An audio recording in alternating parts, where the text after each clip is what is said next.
السلام علیکم ورحمۃ اللہ وبرکاتہ۔ رب اشرح لی صدری ویسر لی امری واحلل عقدۃ من لسانی یفقہوا قولی ربنا زدنا علما اللہم فقہنا فی الدین اللہم انی اسألک علما نافعا وعملا متقبلا ورزقا طیبا آمین۔ آیت نمبر 71 سورہ آل عمران تک ہم پڑھ چکے ہیں۔ آگے بڑھنے سے پہلے تھوڑا سا پیچھے سے ریکیپ کر لیتے ہیں۔ اعوذ باللہ من الشیطان الرجیم، بسم اللہ الرحمن الرحیم۔ آیت نمبر 69 وَدَّتْ طَائِفَةٌ مِّنْ أَهْلِ الْكِتَابِ لَوْ يُضِلُّونَكُمْ، اہل کتاب میں سے کچھ لوگ یہ چاہتے ہیں کہ وہ آپ لوگوں کو گمراہ کر دیں، یعنی مسلمانوں کو، حالانکہ وہ اپنے آپ ہی کو گمراہ کر رہے ہیں اور انہیں اس بات کی سمجھ بھی نہیں آ رہی۔ اہل کتاب تم اللہ تعالیٰ کی ان آیات کا کیوں انکار کرتے ہو جن کی تم خود گواہی دیتے ہو؟ اے اہل کتاب تم حق اور باطل کی آمیزش کیوں کرتے اور جانتے بوجھتے سچی بات کو کیوں چھپا جاتے ہو؟ یعنی نبی صلی اللہ علیہ وسلم کی سچے نبی ہونے کی گواہی کو اہل کتاب چھپاتے تھے، اور یہاں اسی کی طرف اشارہ ہے۔ آج کی آیات دیکھ لیتے ہیں۔ آیت نمبر 72 وَقَالَتْ طَائِفَةٌ مِّنْ أَهْلِ الْكِتَابِ آمِنُوا بِالَّذِي أُنزِلَ عَلَى الَّذِينَ آمَنُوا وَجْهَ النَّهَارِ وَاكْفُرُوا آخِرَهُ لَعَلَّهُمْ يَرْجِعُونَ۔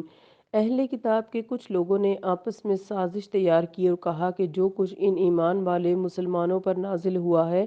پہلے پہر تو اس پر ایمان لاؤ اور پچھلے پہر اس کا انکار کر دو، شاید اس ترکیب سے یہ لوگ اپنے ایمان سے پھر جائیں۔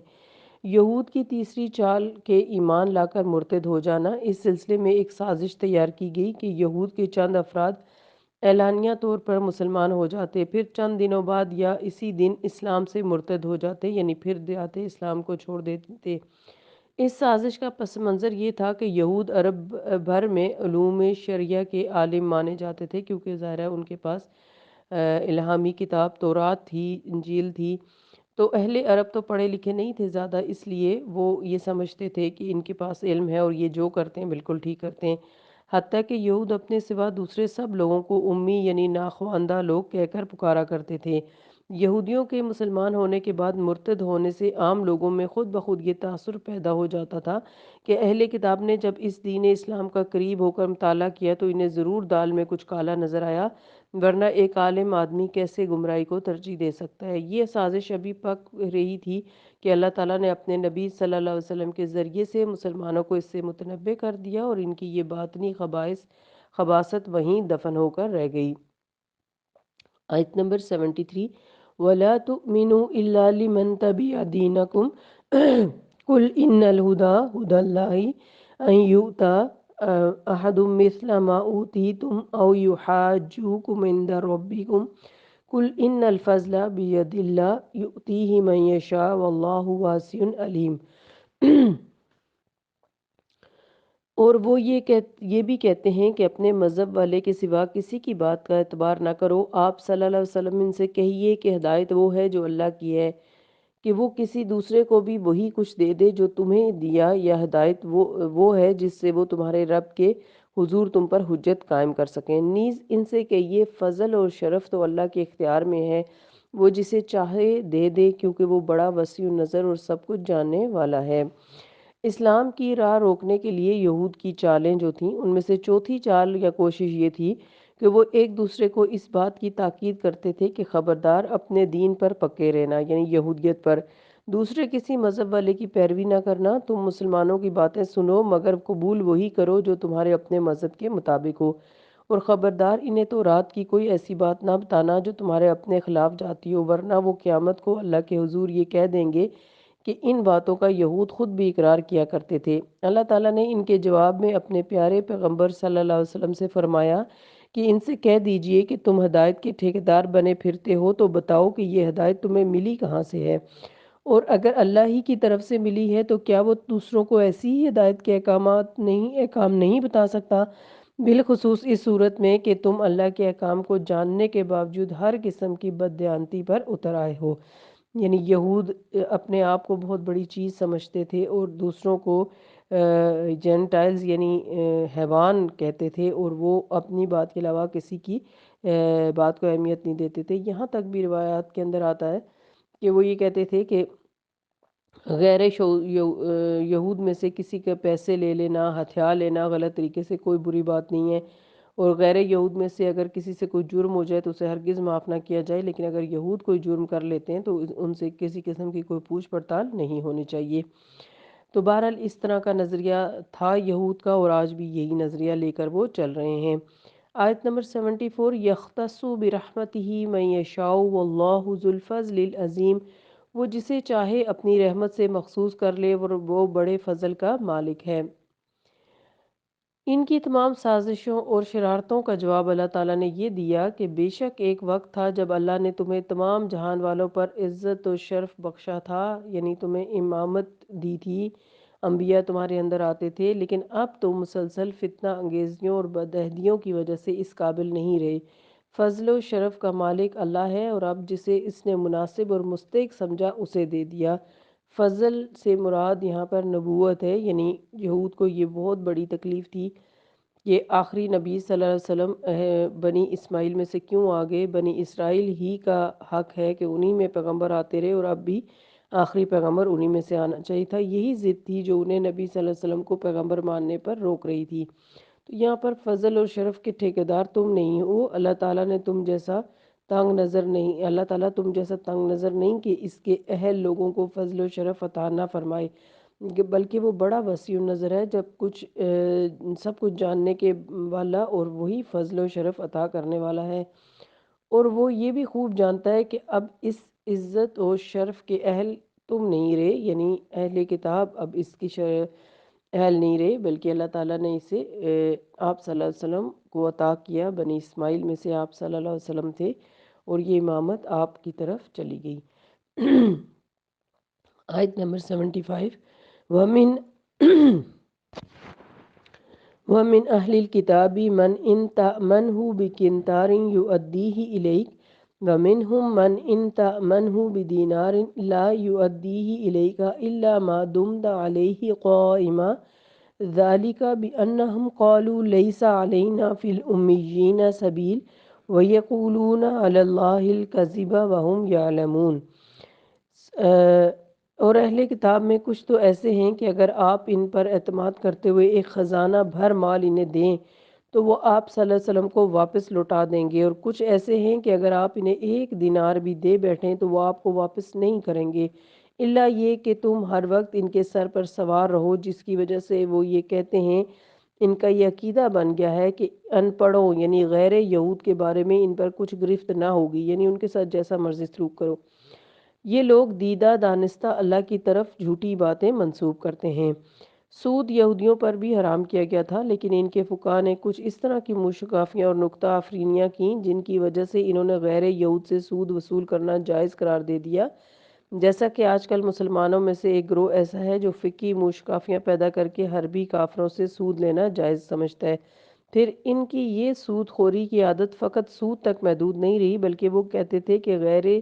یہودی کا مال جس طریقے سے بھی ہڑپ کیا جا سکے یہ ایسا کرنا جائز ہے۔ یہود کی اس حرام خوری کا ذکر اللہ تعالیٰ نے